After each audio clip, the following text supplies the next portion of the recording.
ebony level can be used as clinometer among the methods of offset like। अब जैसे ये methods of offsets हैं, क्या क्या है? Method of perpendicular offset, method of oblique offset और मेथड ऑफ टाइज। इनमें जो मेथड ऑफ परपेंडिकुलर ऑफसेट है इसमें कम मेजरमेंट की रिक्वायरमेंट होती है ऑन द ग्राउंड, सबसे कम। उसके बाद transit rule of adjusting the consecutive ordinates of a traverse is used where. Transit rule जो होता है वो कंसेक्यूटिव कोऑर्डिनेट्स ऑफ ट्रेवर्स को एंगल बिटवीन प्लेन मिरर्स जो होता है 45 डिग्री होता है। तो जो हॉरिजॉन्टल एंगल होगा दो पॉइंट के बीच में, अगर मिरर्स के थ्रू अगर हम देखेंगे जिनके बीच का एंगल 45 है, तो जो उन पॉइंट्स के बीच का जो एंगल होगा वो होगा 90 डिग्री, यानी कि 2 थीटा के बराबर। अर्थ रिसोर्स सैटेलाइट ये एक मेथड है जो कि रिमोट सेंसिंग का मेथड, स्ट्रिक्टली एक रिमोट सेंसिंग का मेथड नहीं है, यानी कि earth resource satellite method is not strictly a method of remote sensing. जबकि thermal and multispectral scanning, इसके अलावा माइक्रोवेव सेंसिंग, ये दोनों strictly method of remote sensing है, माइक्रोवेव सेंसिंग और thermal and multispectral scanning. जबकि जो earth resource satellite है वो नहीं है। Circular curve ranging is carried out by 2 theodolites. Circular curve ranging जो है 2 थियोडोलाइट्स की हेल्प से की जाती है। Survey of country requires geodetic surveying. किसी भी कंट्री का सर्वे अगर करना है तो उसमें जियोडेटिक सर्वे की रिक्वायरमेंट पड़ती है।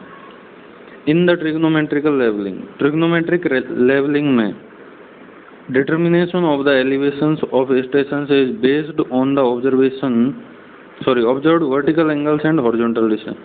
मतलब कि अगर हमें ट्रिग्नोमेट्रिक लेवलिंग करनी है तो उसके लिए जो एलिवेशन होगा स्टेशंस का वो किस पे बेस्ड होता है? ऑब्जर्व्ड वर्टिकल एंगल्स और हॉरिजॉन्टल डिस्टेंसेज पे। यानी कि अगर स्टेशंस का एलिवेशन हमें निकालना है तो उसके लिए हमें वर्टिकल एंगल्स और हॉरिजॉन्टल डिस्टेंसेज की जरूरत पड़ेगी ट्रिग्नोमेट्रिक लेवलिंग में। Terms related to theodolite, theodolite से रिलेटेड टर्म्स कौन कौन सी हैं? एक तो है ट्रांजिटिंग, एक है इन्वर्टिंग, एक है face left, face right, face left swing, right swing. ये हैं टर्म्स रिलेटेड टू थियोडोलाइट। बात करें the apparent error on reversal is, reversal के बाद जो अपरेंट एरर आती है वो आती है एक्चुअल एरर की दुगनी, यानी कि the apparent error on reversal is twice the actual error. Actual error की ट्वाइस होती है apparent error. Profile levelling is generally done for determining elevations along a straight line. जो प्रोफाइल लेवलिंग होती है वो जो है स्ट्रेट लाइन के अलोंग एलिवेशंस डिटरमाइन करने के लिए की जाती है। और जो अपरेंट एरर है ऑन रिवर्सल इज ट्वाइस, मतलब जो अपरेंट एरर है उसको अगर हम रिवर्स कर देंगे तो ट्वाइस हो जाएगी एक्चुअल एरर का। The uniquely determine the position of the user using GPS, one needs to receive signals from at least 4 satellites. GPS में एटलीस्ट 4 सैटेलाइट की जरूरत पड़ती है अगर यूनिकली डिटरमाइन करना है position of user. Refraction is least in case of subtense bar tacheometry. Subtense bar tacheometry के case में जो रिफ्रैक्शन होता है वो लीस्ट होता है। इसके अलावा for airborne application and materialization of GPS receiver and easy construction, the most frequently used antenna is microscopic antenna. For airborne application and materialization of GPS receiver and easy construction, the most frequent used antenna is microscopic antenna. Resolving power of a telescope किस पर depend करती है? एक तो करती है diameter of aperture, इसके अलावा diameter of object glass and pupil aperture of the eye.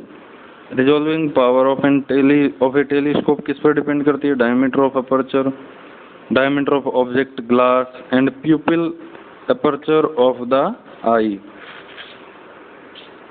जो greater accuracy in linear measurements is obtained by direct tapping. Direct tapping की हेल्प से ज़्यादा एक्यूरेसी हम लीनियर मेजरमेंट्स में अचीव कर सकते हैं. Not by tacheometry, because tacheometry is not a method of linear measurement. Okay. Needle of a magnetic compass is generally supported on jewel bearing. जो magnetic compass होती है उसकी जो नीडल है वो जेवेल बियरिंग पे सपोर्टेड होती है. Method to eliminate error due to curvature and refraction. Curvature और रिफ्रैक्शन की वजह से जो एरर आती है उसको एलिमिनेट करने के लिए एक तो है कि levelling by equalising the distance of back side and fore side. इसके अलावा reciprocal measurements in differential levelling. Method to eliminate error due to curvature और रिफ्रैक्शन, इसके लिए पहला है levelling by equalising the distance of back side and fore side. Back side और fore side की distance को इक्वलाइज कर दो, levelling by equalising the distance of back side and fore side. दूसरा है reciprocal measurements of in differential levelling. अब बात करें linear measurement of setting out circular curve. तो सर्कुलर कर्व अगर सेट आउट करना है तो उसके लिए जो लीनियर मेजरमेंट होते हैं उनमें क्या होता है, offset from the chords produce. ये मेथड्स हैं, लीनियर मेथड्स हैं सर्कुलर कर्व सेट आउट करने के. एक तो है ऑफसेट फ्रॉम कॉर्ड प्रोड्यूस्ड, दूसरा है परपेंडिकुलर ऑफसेट, तीसरा है successive bisection of arcs and चौथा है radial offset. Among these radial offsets offset method needs the reference of center of curvature. Radial lines of a circular curve passes from its center. एक circular curve है. Among these radial offsets, method needs the reference of center of curve. इन सभी method में जो linear method होते हैं circular curve set out करने के वो हैं offset from chords produced, perpendicular offset, successive bisection of arcs and radial offset. इन सब में जो रेडियल ऑफसेट मेथड है उसमें reference of centre of curve, जो कर्व का सेंटर है उसका रेफरेंस चाहिए होता है. अच्छा, hydrographic survey deals with the mapping of large water bodies. Hydrographic survey जो है लार्ज वाटर बॉडीज की मैपिंग से डील करता है, नॉट कैनाल सिस्टम. जो हाइड्रोग्राफिक सर्वे कैनाल सिस्टम से डील नहीं करता.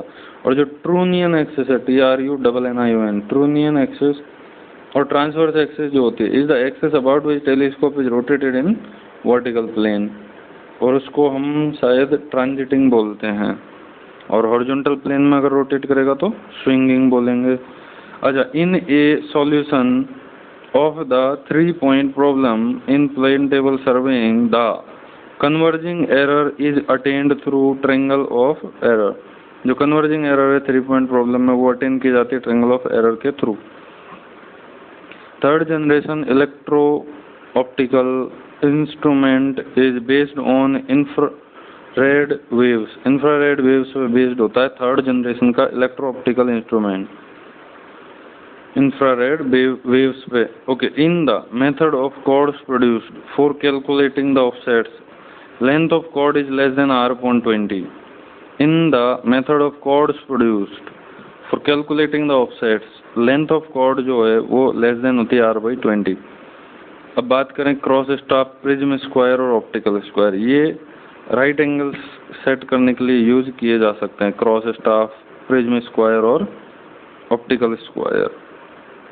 तो जो फ्रेंच क्रॉस स्टाफ होता है वो 45 डिग्री पे एंगल सेट करता है, और जो क्रॉस स्टाफ, प्रिज्म स्क्वायर और ऑप्टिकल स्क्वायर ये तीनों राइट एंगल पे सेट करने के लिए यूज होते हैं. ऑटो लेवल को हम राइट एंगल सेट करने के लिए नहीं यूज कर सकते.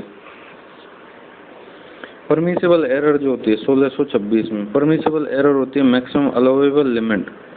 Up to that a measurement में vary from true value. Prismatic compass जो होती है मोस्ट एक्यूरेट होती है, और मतलब सर्वेयर कंपास से तो ज़्यादा ही एक्यूरेट होती है, क्योंकि it is provided with prism to facilitate reading its graduated circle. बात करें सब्सटेंस टैक्योमेट्री की. Subtense tacheometry is generally preferred if ground is undulating. Undulating ground में सब्सटेंस टैक्योमेट्री यूज करते हैं. In a transit theodolite, any incidental error due to eccentricity of verniers is primarily counteracted by reading both the verniers। दोनों verniers को read करके ही हम in a transit theodolite any incidental error, कोई भी incidental error transiting theodolite में due to eccentricity of vernier, vernier की eccentricity की वजह से कोई भी incidental error transiting theodolite में अगर आ रही है तो उसको हम counteract करते हैं by reading both the verniers। combined effect of curvature और refraction error का combined effect होता है h equal to plus 0.0673 d square. Actually ये नेगेटिव होता है, क्यों? क्योंकि देखो जो भी है इतना याद है कि 785 होता है और दूसरा होता है 112 और दोनों का रिजल्टेंट आता है 673 और एक होता है कर्वेचर करेक्शन, एक होता है रिफ्रैक्शन। तो कर्वेचर करेक्शन जो होता है ना वो होता है नेगेटिव और जो कि बड़ा भी होता है वो होता है 0.0785 डी स्क्वायर और जो रिफ्रैक्शन करेक्शन होता है वो पॉजिटिव होता है क्योंकि आर से शुरू आ रहा है, आर से मेरा नाम भी है तो पॉजिटिव होता है और वो होता है 0.0112 डी स्क्वायर। दोनों को ऐड करेंगे तो नेगेटिव आएगा ये रिजल्ट और इसकी वैल्यू आती है -0.0673 डी स्क्वायर जो कि है combined effect of curvature and refraction correction. यहाँ पे एच की वैल्यू मीटर में मिलेगी तो डी को किलोमीटर में पुट किया जाएगा। एक जो रोड ब्रिज का कन्वेंशनल साइज है इसमें रोड ऊपर से जा रहा है, बाकी नीचे से ब्रिज जा रहा है, पंखे से लगा रखे हैं। बात करें इंटरनल फोकसिंग टाइप टेलीस्कोप की तो इसको हम फोकस अगर करना है तो हम कॉनकेव लेंस का मूवमेंट कराएंगे टेलीस्कोप के अंदर तो हमारा इंटरनल फोकसिंग टेलीस्कोप जो है वो फोकस हो जाएगा। एनालिटिक लेंस जो होते हैं वो कॉन्वेक्स टाइप के लेंस होते हैं जो हम टेक्योमीटर में जो एनालिटिक लेंस प्रोवाइड करते हैं। Analytic lens provided in tacheometer is convex lens in the chain which runs along north south direction is horizontal and अच्छा अगर चेन जो है जो नॉर्थ साउथ डायरेक्शन में वो हॉरिजॉन्टल है and ground east west direction is sloping then it is possible to set offsets correctly on both sides. तो दोनों साइड ऑफसेट्स हम करेक्टली सेट कर सकते हैं क्योंकि जो मेन लाइन है वो तो हॉरिजॉन्टल ही है, बाकी दोनों भले ही स्लोपिंग हो। Magnetic declination at any place does not remain constant. सही बात है, ये प्लेस टू प्लेस चेंज करता है मैग्नेटिक डेक्लिनेशन। और मैग्नेटिक डेक्लिनेशन तो जो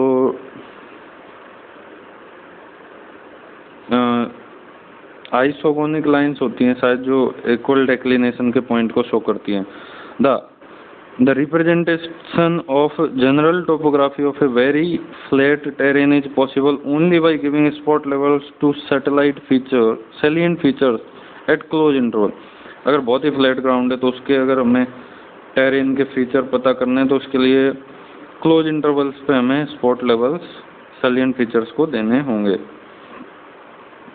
The distance between steps of measuring downhill to obtain better accuracy decreases with increase in slope। Slope जैसे जैसे इंक्रीज करेंगे तो जो स्टेप्स होंगी उनके बीच की जो डिस्टेंस होगी downhill, the distance between steps for measuring downhill to obtain better accuracy के लिए जो डाउन हिल को मेजर करने के लिए अगर हमें बेटर एक्यूरेसी चाहिए तो जो स्टेप्स हैं उनके बीच की जो डिस्टेंस है वो जैसे जैसे स्लोप बढ़ेगी उनके बीच की डिस्टेंस हमें कम करनी पड़ेगी स्टेप्स के बीच की। अच्छा, बॉडिच रूल जो होता है is applied in the adjustment of closed ट्रेवर्स। जो बॉडिच रूल होता है वो क्लोज्ड ट्रेवर्स के एडजस्टमेंट में यूज होता है। Bowditch rule is applied in the adjustment of closed traverse. Apex distance जो होती है R sec delta by 2 - 1 R into sec delta by 2 - 1 मतलब आर इंटू सेक ब्रैकेट में डेल्टा बाई 2 - 1। ये थोड़ा जच नहीं रहा। ओके, लेंथ ऑफ कॉर्ड होती है 2r sine delta by 2। Length of chord तो ठीक है। Most appropriate method to produce a small scale map of an area in static zone by directly plotting and checking the work in the field itself is plane tabling. Theodolite geodetic survey के लिए use होता है। Chain और compass जो होती है ट्रेवर्स सर्वे के लिए यूज होती है। वेडल्स साउंडिंग मशीन जो होती है हाइड्रोग्राफिक सर्वे के लिए यूज होती है। करेक्शन फॉर सैग ये बेस लाइन के लिए यूज होता है। लीस्ट काउंट जो होता है 30 मिनट ये होता है प्रिज्मेटिक कंपास का। ओवरलैप जो होता है एरियल फोटोग्राफ में से रिलेटेड टर्म में। और एडिटिव कांस्टेंट जो कि 0 होता है टैक्योमीटर में। 1 एकड़ बराबर 43,560 फीट स्क्वायर बराबर 40 गुंथा बराबर 10 square Gunter's chain. For an ideal transition curve के लिए L is proportional to 1/r। Topographic survey की बात करें तो carried out to delineate natural features. जो टोपोग्राफिक सर्वे हो नेचुरल फीचर्स को डेलिनेट करने के लिए काम आता है, जैसे हिल हो गया, रिवर हो गया, फॉरेस्ट हो गया, इनके लिए टोपोग्राफिक सर्वे। और जो मैन मेड फीचर्स होते हैं इनके लिए भी टोपोग्राफिक सर्वे यूज होता है, जैसे टाउन, विलेज, बिल्डिंग और रोड, ट्रांसमिशन लाइंस और canals etc। Mean sea level क्या है? Mean sea level simplification of geoid पहली चीज। दूसरा, used as a reference surface for establishing the vertical control. Geoid क्या है? एक इक्विपोटेंशियल सरफेस ऑफ ग्रेविटी है geoid. Geoid is equipotential surface of gravity. Plumb line जो है वो ग्रेविटी की डायरेक्शन में होता है। इसके अलावा whole circle bearing is preferred to quadrantal bearing because in whole circle bearing is completely specified by an angle, इसलिए इसको हम प्रिपेयर करते हैं। Sighting and reading are done simultaneously in prismatic compass. सही बात है, क्योंकि इसमें प्रिज्म लगा रहता है जिससे रीडिंग और साइटिंग दोनों चीज़ें हम एक साथ कर सकते हैं। और वर्टिकल क्लिफ की बात करें तो contour lines of different elevations unite to form a single line.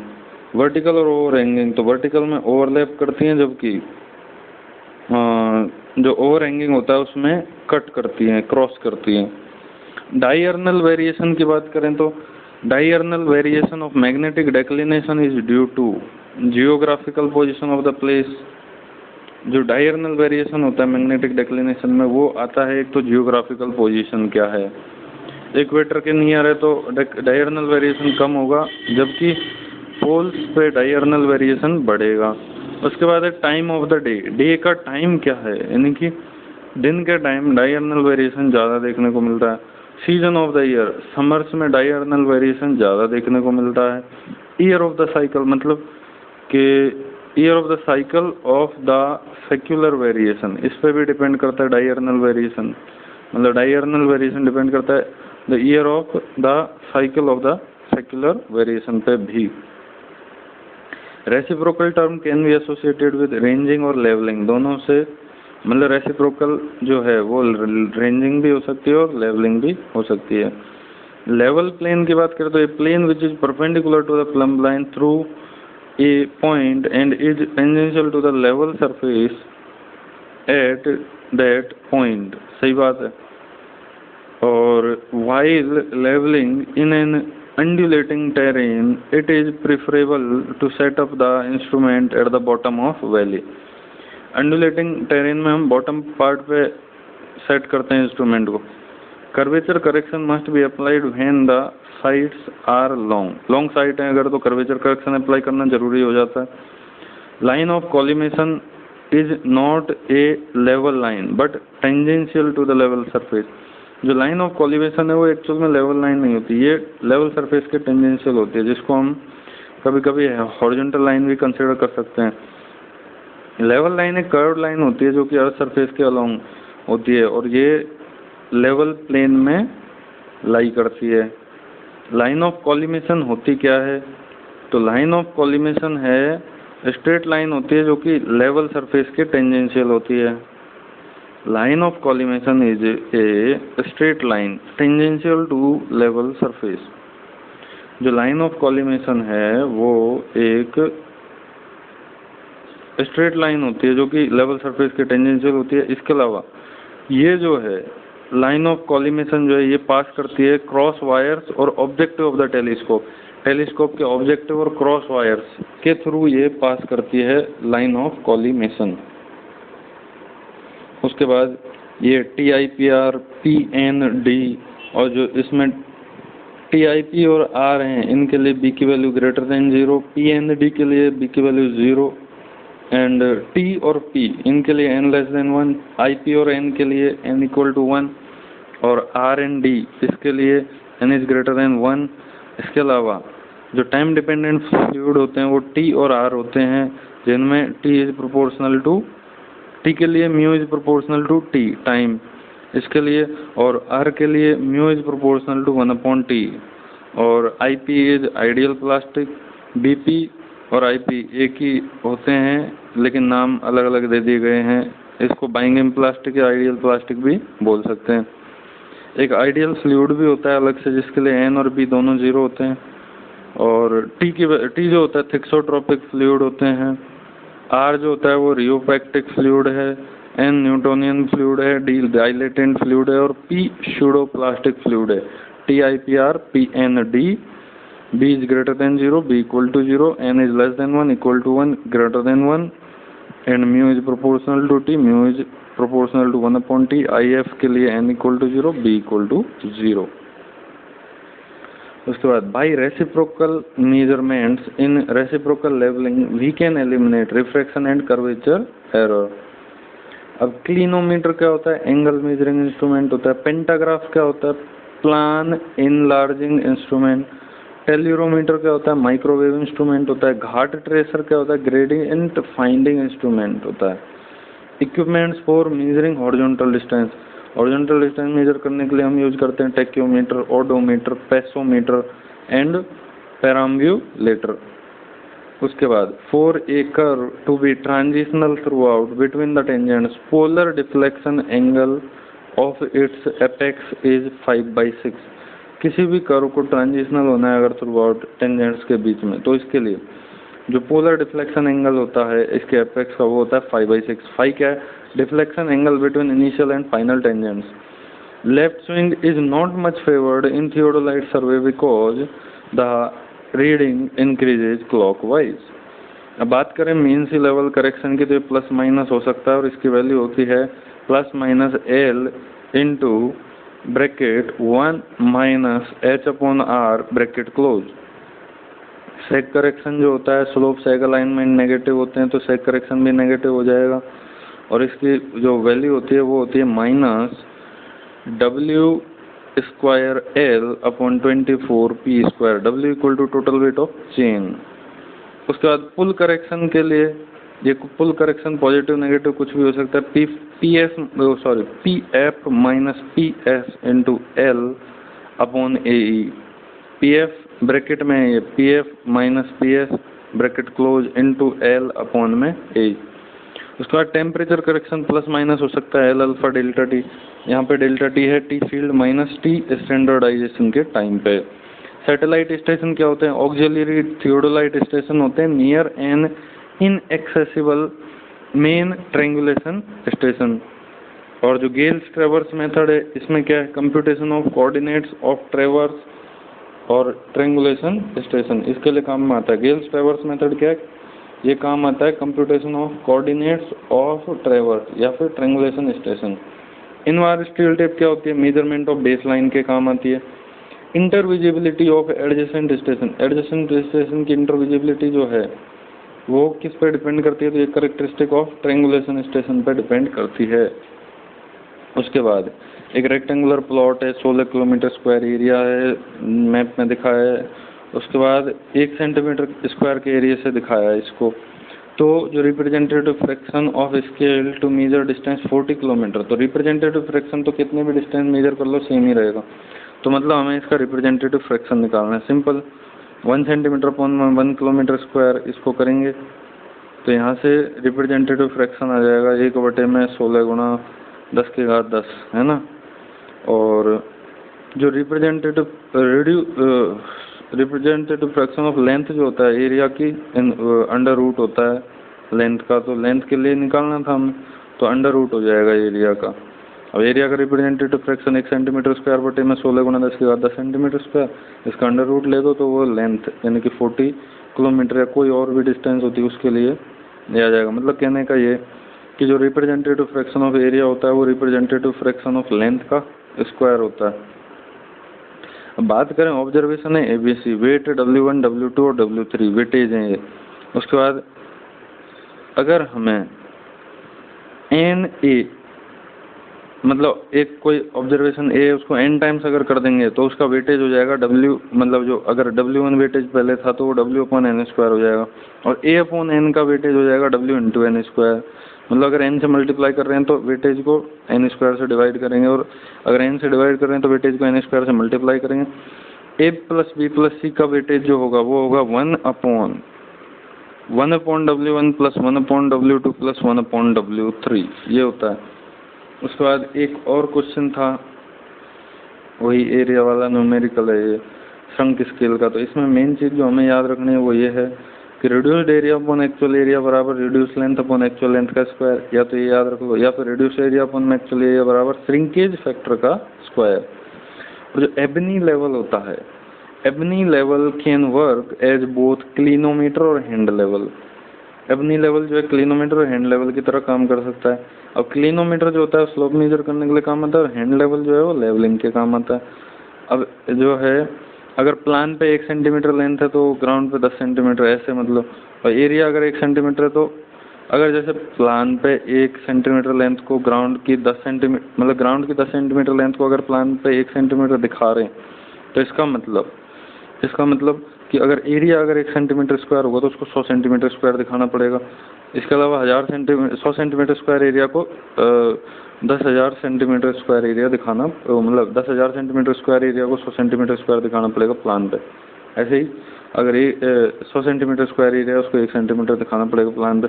Tie line क्या होती है? Line joining subsidiary station on the main line. Line of collimation क्या होती है? तो line joining optical centre of the objective lens with point of intersection of cross wires. Cross hairs और optical centre of objective से pass होने वाली line line of collimation होती है। टेलीमीटर क्या होता है? मेजर करता है ये डिस्टेंस को, टेलीमीटर।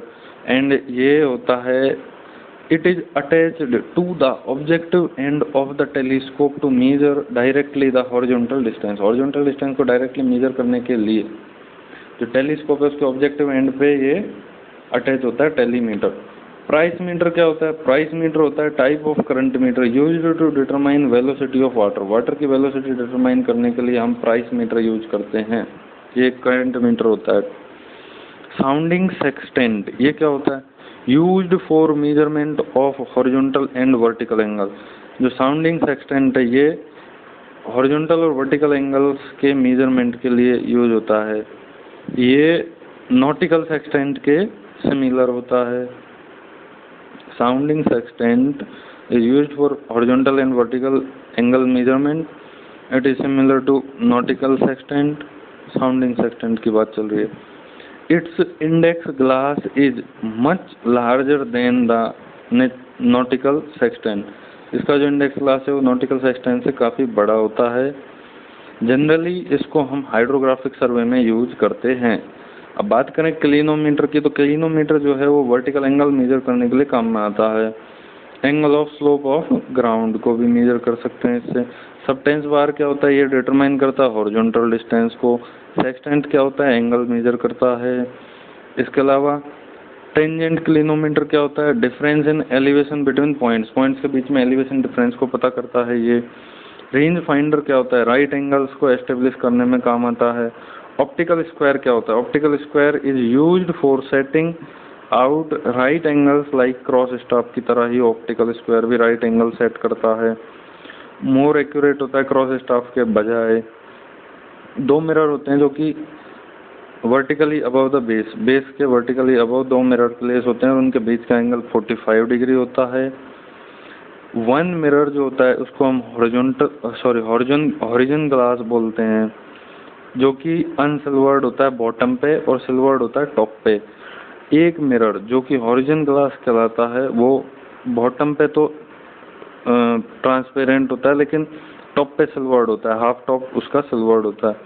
और ये पोजीशन इसकी फिक्स होती है हॉरिजॉन ग्लास की, जबकि जो दूसरा मिरर है उसको हम इंडेक्स ग्लास बोलते हैं और ये पूरी तरह सिल्वर होता है और इसको हम एडजस्ट कर सकते हैं, जबकि हॉरिजॉन ग्लास को नहीं कर सकते, हॉरिजॉन मिरर को। डायरेक्ट वर्नियर का एक जो डिवीजन होता है वर्नियर, डायरेक्ट वर्नियर के अंदर एक डिवीजन ऑफ वर्नियर स्केल जो होता है वो एक डिवीजन ऑफ प्राइमरी स्केल से छोटा होता है, यानी कि इसमें हाँ ठीक है, यानी कि हम कह सकते हैं कि n+1 division of vernier scale equal to n division of primary scale. एक होता है रेट्रोग्रेड वर्नियर, इसमें 1 division of vernier scale is more than 1 division of primary scale. इसमें n division of vernier scale is equal to n+1 division of primary scale. Primary scales के n+1 division के बराबर होता है वर्नियर स्केल का n division. एक बार फिर से रेट्रोग्रेड वर्नियर में एक division of vernier scale is greater than एक division of primary scale. n division of vernier scale बराबर n+1 division of primary scale. एक होता है एक्सटेंडेड वर्नियर। एक्सटेंडेड वर्नियर का लीस्ट काउंट जो होता है वो 5 मिनट से 10 मिनट होता है और n division of vernier scale जो होते हैं वो बराबर होते हैं 2n-1 divisions of primary scale के। एक्सटेंडेड वर्नियर का लीस्ट काउंट 5 से 10 मिनट होता है, इसके n divisions of vernier scale बराबर 2n-1 divisions of primary scale. अब 1 division of vernier scale equal to 1 division of main scale. Sorry, इसमें जो 1 डिवीजन ऑफ वर्नियर स्केल है वो 1 डिवीजन ऑफ मेन स्केल से छोटा होता है। हमने अभी मतलब गलती से गलत बोल दिया, इसमें गलत लिखा हुआ था।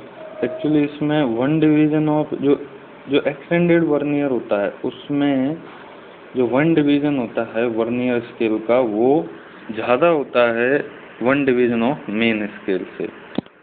चौथा टाइप का जो वर्नियर स्केल है वो होता है डबल वर्नियर। डबल वर्नियर में क्या होता है कि graduations on main scale are numbered in both the direction. Main scale पे जो ग्रेजुएशंस होते हैं वो दोनों डायरेक्शन में होती है, पहली चीज़। दूसरा, double vernier extended in both direction with the index mark in the centre, यानी कि जो डबल वर्नियर है वो दोनों डायरेक्शन में एक्सटेंड होता है। दूसरी चीज़, इसमें सेंटर पे इंडेक्स मार्क भी होता है। और तीसरा पॉइंट है डबल वर्नियर के बारे में कि ये कॉम्बिनेशन होता है 2 डायरेक्ट वर्नियर का। उसके बाद होता है double folded vernier. Double folded vernier में क्या है, it is a special type of double vernier whose total length is 1/2 the combined length of corresponding double vernier. मतलब 2 वर्नियर को जोड़ के और उसको मोड़ दो बीच में से, तो उसकी लेंथ जो है वो दोनों के कंबाइंड लेंथ के हाफ हो जाएगी, वही डबल फोल्डेड होता है क्योंकि फोल्ड किया होता है इसको। और it is used when it is required to keep the length of vernier short. उसके बाद बात करें clinometer. Clinometer is used for measuring the angle of slope of ground. और एबनी लेवल क्या होता है, can be used as a hand level for leveling. Leveling में इसको हैंड लेवल की तरह यूज कर सकते हैं एबनी लेवल को। इसके अलावा क्लिनोमीटर की तरह भी यूज किया जा सकता है एबनी लेवल को। अगर हमें स्लोप मेजर करनी है तो हम एबनी लेवल को क्लिनोमीटर की तरह यूज कर सकते हैं। बात करें ट्राइलेटरेशन, TRILATERATION। ट्राइलेटरेशन क्या होता है, ये होता है हाईटेक वर्जन ऑफ ट्रायंगुलेशन। और इसमें क्या होता है, लोकेशन यूनिकली पता की जाती है GPS के थ्रू। ट्राइलेटरेशन ये high tech level of high tech version होता है ट्रायंगुलेशन का, और इससे हम लोकेशन फाइंड करते हैं uniquely by using GPS। Sextant and optical square, इनके बारे में है कि sextant and optical square are based on the principle that when a ray of light is reflected successively from 2 mirrors, the angle between the first and last directions of the ray is twice the angle between the planes of the 2 mirrors। उसके बाद बात करें radiation की, तो radiation कब suitable होता है, radiation is suitable when area to be surveyed is small. Radiation method हम जो यूज करेंगे ये एक्चुअली सारे प्लेन टेबल के लग रहे हैं मेरे को, तो बाकी देखते हैं। तो रेडिएशन मेथड जब सूटेबल होता है जब एरिया सर्वे करा जाता है वो स्मॉल हो। इसके अलावा all the stations are visible and accessible from the instrument station. उसके बाद है ट्रेवर्सिंग। ट्रेवर्सिंग कब सूटेबल होती है, जब एक नैरो स्ट्रिप होती है टेरेन की, उसको सर्वे करना होता है तो ट्रेवर्सिंग करते हैं हम, यानी कि जैसे रोड और रेलवे का सर्वे। इसके अलावा इंटरसेक्शन मेथड कब प्रेफर किया जाता है, जब स्टेशन जो सेक्शंस हैं उनके बीच की डिस्टेंस बहुत ही ज़्यादा है और स्टेशन जो हैं इनएक्सेसिबल हैं या फिर ग्राउंड जो है बहुत ही अंडुलेटिंग है, तो हम इंटरसेक्शन मेथड यूज करते हैं। और रिसेक्शन मेथड कब यूज होता है, जब used when some important details can be plotted easily by choosing any station other than a triangulation station। जो रिसेक्शन मेथड है वो कब यूज होता है, ये यूज होता है जब resection method use when some important details can be plotted easily by choosing any station other than triangulation station. जो रिसेक्शन है उसमें यह है कि ट्रायंगुलेशन स्टेशन के अलावा कोई और स्टेशन से अगर हम इम्पोर्टेंट डिटेल्स प्लॉट कर पा रहे हैं तो इसको यूज करते हैं। That is by making the use of remote stations, some important details can be plotted, then we use resection method। उसके बाद एक मिड एक ये अलग है 1682। इसमें क्या है, पहला है कि mid ordinate method and average ordinate methods are used with the assumption that boundaries between the extremities of the ordinates are straight lines। जो मिड ऑर्डिनेट मेथड और एवरेज ऑर्डिनेट मेथड ये यूज होते हैं इस एजम्पशन के साथ कि जो बाउंड्री हैं एक्सट्रीमिटीज और the boundaries between the extremities of the ordinates are straight lines. जो एक्सट्रीमिटीज के बीच की जो बाउंड्री हैं वो स्ट्रेट लाइंस होती हैं। तो जो मिड ऑर्डिनेट और एवरेज ऑर्डिनेट मेथड है ये इस एजम्पशन के साथ यूज होता है कि जो बाउंड्री होती हैं extremities, mid ordinate method and average ordinate method are used with the assumption that boundaries between the extremities of the ordinates are straight line। जो ऑर्डिनेट्स की एक्सट्रीमिटीज हैं उनके बीच की जो बाउंड्री है वो स्ट्रेट लाइन होती है। उसके बाद trapezoidal method is based on the assumption that the figures are trapezoids।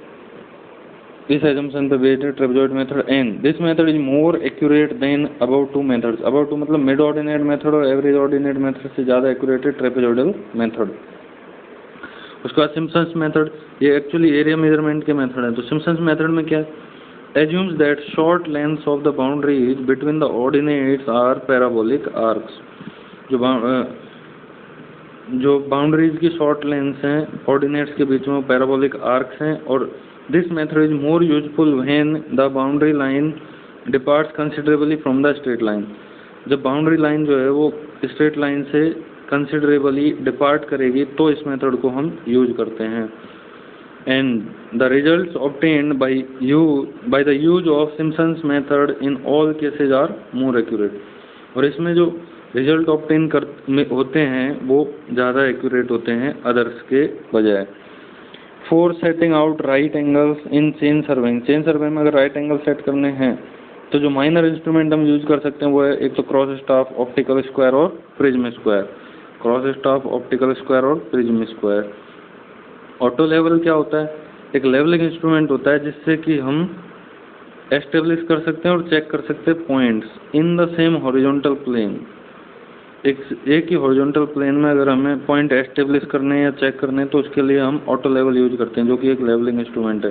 इसके अलावा auto level is used in surveying and building with a vertical staff to measure high difference and so transfer measure and set height. Auto level is used in surveying and building with a vertical staff to measure high difference and to so transfer measure and set heights को measure करना, transfer करना या set करने के लिए ये vertical staff के साथ यूज होता है। उसके बाद a Gunter chain 1685। A Gunter chain is also called a surveyor chain. इसकी जो है 66 फीट लेंथ होती है और 33 इसमें लिंक्स होते हैं। एक एकड़ जो होती है वो 4840 यार्ड स्क्वायर के बराबर होती है और वो बराबर होती है 43,560 फीट स्क्वायर के बराबर या फिर 40 गुंथास के बराबर या फिर 10 गंटर चेन का स्क्वायर के बराबर। पेंटाग्राफ क्या होता है, यूज्ड फॉर एनलार्जिंग, रिड्यूसिंग और reproducing the plans. It works on the principle of similar triangles. प्लेनीमीटर क्या होता है, used for measurement of areas of cross section for the highways and railways. इसके अलावा प्लेनीमीटर is used for checking computed areas in property surveys and property divisions. It gives more accurate results when area is large and particularly when the plotting scale is large. ये ज़्यादा accurate result जब देता है जब area large हो या plotting scale large हो।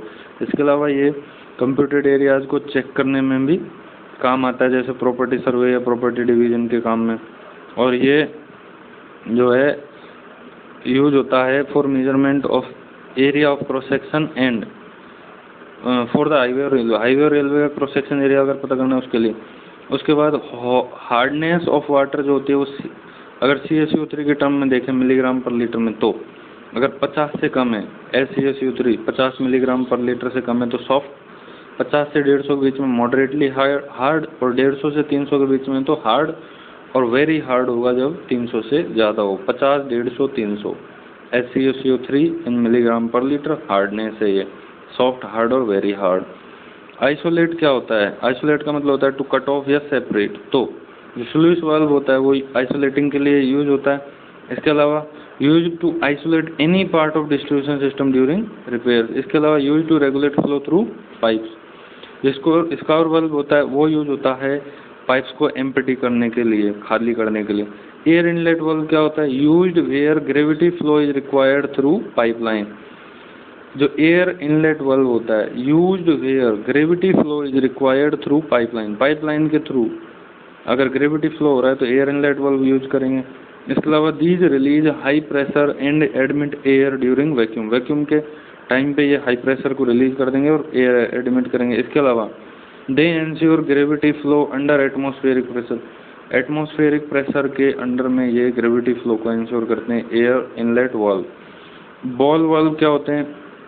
Use to maintain constant level of water. इसके अलावा ball valves are provided in the cistern to maintain constant level of water. They are also provided with overflow pipe to drain out excess incoming water। जैसे वो latrine के ऊपर डब्बा होता है उसमें भी एक बॉल लगी रहती है, वो ऑटोमेटिक बंद कर देती है जब वो फिल हो जाता है। तो velocity of flow in sewer. Sewer में जो वेलोसिटी ऑफ फ्लो है is proportional to slope of sewer का अंडर रूट। जो वेलोसिटी यानी कि V is proportional to under root S। ये कैसे आया? V equal to C√RS। एक फॉर्मूला होता है। Change in volume of sludge with moisture content. तो अगर मॉइस्चर कंटेंट में चेंज होगा तो स्लज का वॉल्यूम भी चेंज होगा। वो कैसे चेंज होगा? तो V1 × 100 - P1 = V2 × 100 - P2। उसके बाद एक फोटोकेमिकल स्मॉग भी होता है। फोटोकेमिकल स्मॉग में क्या है? फोटोकेमिकली जो है the NOx and hydrocarbons are two groups of chemical compounds which are the necessary ingredients for the production of photochemical smog। जो फोटोकेमिकल स्मोग होते हैं ये फोटोकेमिकली जो हैं NOx और हाइड्रोकार्बन, ये दो ग्रुप होते हैं केमिकल कंपाउंड्स के, जो कि NOx और हाइड्रोकार्बन ये नेसेसरी इंग्रेडिएंट्स होते हैं for production of photochemical smog. Hydrocarbon Hc plus NOx nitrous oxide या नाइट्रोजन ऑक्साइड है ना। और इन दोनों को जब सनलाइट पड़ती है तो ये स्मॉग जनरेट करते हैं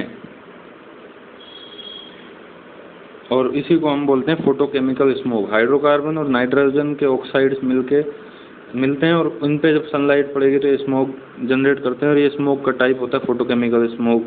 और जो फोटोकेमिकल स्मोग होता है इसका जो एंड प्रोडक्ट होता है वो होता है फोटोकेमिकल स्मोग, जिसमें कि एयर कंटेमिनेंट्स होते हैं जैसे O3 ओजोन हो गया, PAN, peroxy acetyl nitrate, aldehyde, ketone, alkyl nitrates और कार्बन मोनोऑक्साइड, ये जो हैं इसके एंड प्रोडक्ट होते हैं फोटोकेमिकल स्मोक के। अब सीवर की बात करें तो अगर small d upon capital D यानी कि हाफ फ्लो हो रहा है तो उसके लिए जो R होती है, R की वैल्यू A/P जो होती है wetted perimeter area upon wetted R = A/P area upon wetted perimeter, इसकी वैल्यू होती है D/4। और V/V, V upon capital V यानी कि हाफ फ्लो और फुल फ्लो दोनों में जो वेलोसिटी होगी वो सेम होगी। इसके अलावा एक वेस्ट है जिसका BOD दे रखा है और डिस्चार्ज दे रखा है, डोमेस्टिक सीवेज इसमें मिल जाता है, उसका बीओडी दे रखा है जो कि हम एक्चुअली कंसिडर करते हैं 80 ग्राम पर कैपिटा। और जो बीओडी है वेस्ट सीवेज का वो निकाल लेंगे हम डिस्चार्ज से मल्टीप्लाई करके। हमें निकालना है पॉपुलेशन इक्विवेलेंट, तो वेस्ट सीवेज का बीओडी निकल जाएगा, उसको हम पर कैपिटा बीओडी से, हाउस होल्ड की बीओडी से डिवाइड कर देंगे तो हमें इसका पॉपुलेशन इक्विवेलेंट मिल जाएगा। और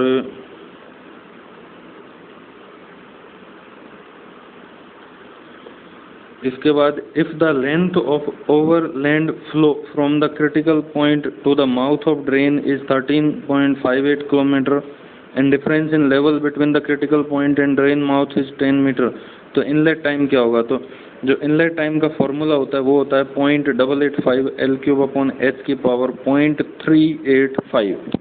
यहाँ पे L जो है वो किलोमीटर में यूज करेंगे, H की वैल्यू मीटर में है, और जो L है वो है distance between critical point and mouth of the drain, H है difference in elevation between critical point and mouth of drain.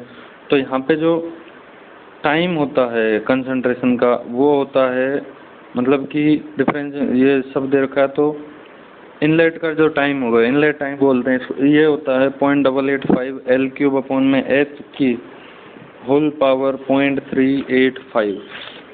उसके बाद अगला क्वेश्चन एक और न्यूमेरिकल है, इसमें एक्चुअली हमें टोटल पॉपुलेशन दी है, और मतलब पॉपुलेशन दी होगी पर हेक्टेयर, टोटल एरिया दिया है तो टोटल पॉपुलेशन निकल जाएगी। वाटर सप्लाई डिमांड दी है, और water supply demand litre per day में, उसको मीटर पर क्यूब में पर डे में निकालेंगे, मीटर क्यूब पर डे में। सीवेज फ्लो जो है सीवर में वो हम कंसिडर करते हैं 80% टोटल वाटर सप्लाई का, यहाँ से सीवेज फ्लो मिल जाएगा। अब ड्राई वेदर फ्लो जो होता है, एक्चुअली वेट वेदर फ्लो जो होता है ना वो ड्राई वेदर फ्लो का 3 गुना होता है, ऐसा कुछ है इस न्यूमेरिकल में। उसके बाद एक न्यूमेरिकल दिया है जिसमें कि पॉपुलेशन के ऊपर है, तो एक पहला होता है अर्थमेटिक इंक्रीज मेथड, इसमें Pn = P0 + nx बार। यहाँ पे n है लास्ट नोन ईयर से, और जो हमें निकालना है उस ईयर के मतलब कि तक के नंबर ऑफ डिकेड्स, जैसे 2000 तक की लास्ट नोन है और 2020 में निकालना है तो n की वैल्यू 2 हो जाएगी, 2 डिकेड है। इसके अलावा x बार निकालना है तो सब जो पॉपुलेशन है उन सब में पहले तो हम डिकेडल इंक्रीज देखेंगे और उसको ऐड कर देंगे, और उसके बाद जो नंबर ऑफ डिकेडल इंक्रीज हैं वो कितने 4 होंगे। अगर 5 रीडिंग है टोटल पॉपुलेशन की तो 4 हमारे नंबर ऑफ डिकेडल इंक्रीज आएंगे, उससे डिवाइड करेंगे 4 से तो हमारे पास x बार आएगा, और फार्मूला लगा देंगे Pn = P0 + nx बार। उसके बाद आता है ज्योमेट्रिकल इंक्रीज मेथड। और ज्योमेट्रिकल इंक्रीज मेथड में फार्मूला होता है Pn = P0 × 1 + r/100 की पावर n। यहाँ पे n वही है कि लास्ट नॉन डिकेड से और जो जिस पे फाइंड करना है उसके बीच में नंबर ऑफ डिकेड्स, या जैसे 2000 का पता है तो 2020 में निकालना है तो नंबर ऑफ डिकेड हो जाएंगे 2। उसके बाद जो r है, r हो जाएगा यहाँ पे r1 r2 r3 rn की पावर 1/n। अभी r1 r2 r3 क्या है? तो ये हैं percentage increase in decade population. तो जैसे अगर पॉपुलेशन 1960 की है और 1960 से 70 के बीच में डिकेडल इंक्रीज है, तो जो 1960 से 70 के बीच में डिकेडल इंक्रीज बटे में 1960, क्योंकि 1960 के रेस्पेक्ट में देख रहे हैं कितना इंक्रीज हुआ, तो बटे 1960 की पॉपुलेशन और इंटू 100 कर देंगे।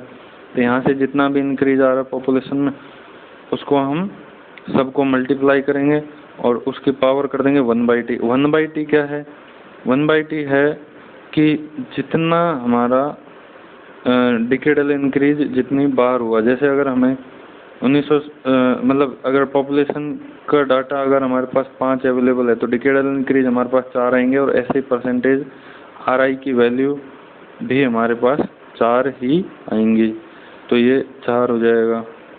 और उसके बाद फार्मूला लगाना है Pn = P0 1 + r/100 की पावर n। एक आता है इंक्रीमेंटल इंक्रीज मेथड। अब इंक्रीमेंटल इंक्रीज मेथड में क्या है? इसका फॉर्मूला होता है Pn = P0 + nx बार + n × n + 1/2 y बार। अब इसमें क्या होता है कि P0 तो है लास्ट नोन पॉपुलेशन, उसके बाद n इज द वही पिछले बार की तरह मतलब कि देखो एक्चुअली जो पिछला था ज्योमेट्रिकल इंक्रीज मेथड उसमें जो r निकालना था तो वो था r1 r2 r3 rn की आर टी, टी तक अपॉन में 1/t। अब यहाँ पे टी क्या है, टी है कि कितनी बार इंक्रीज हुई है पॉपुलेशन, वो नॉट एन। एन एक्चुअल में क्या होता है कि लास्ट नॉन पॉपुलेशन से और जब निकालनी है उसके बीच के कितने डिकेड्स हैं, वो होती है एन। और टी होता है कि कितनी बार पॉपुलेशन में इंक्रीमेंट हुआ है। तो यहाँ पे P naught plus n x bar, तो पी नॉट तो लास्ट नॉन पॉपुलेशन है, एन एन एक्चुअल में लास्ट नॉन है हमारा 2000 का और 2020 में निकालना है तो एन की वैल्यू 2 हो जाएगी। एक्स बार वैसे ही है कि डिकेडल इंक्रीज निकालो उसका एवरेज ले लो, उसके बाद plus n into n plus 1/2। अब यहाँ पे एन की वैल्यू तो वही 2 रहेगी 2000 से 2020 के बीच में। और वाई बार, अब वाई बार क्या है, तो डिकेडल इंक्रीज निकाला हमने। अब इंक्रीज में कितना इंक्रीज हुआ, तो जैसे 30,000 से 60,000 हुई तो 30,000 का इंक्रीज हो गया, 60 से 80 20 का, फिर 80 से 70 तो -10 का।